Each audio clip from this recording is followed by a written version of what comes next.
How to change name in Facebook Lite. Hi everyone, welcome back to our channel.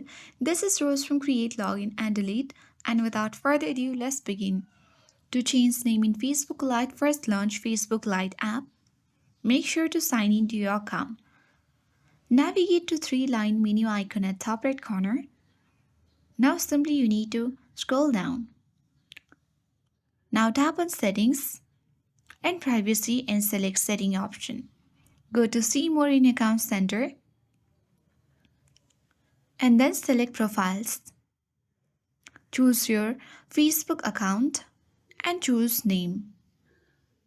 And here you need to simply choose your first name and your surname. You can delete the previous one and then you can easily tap on review changes after you have changed your name.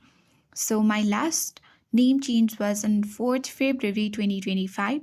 So only after 6 days you will be able to change your name. So you need to simply wait for the next 60 days in order to change your name on Facebook Lite. So if you haven't yet changes or made any changes to your name, you can easily delete your previous name and then change to other name on Facebook Lite. And that's all for today. I hope this guide was helpful. If it was, then do like, share, comment, and don't forget to subscribe.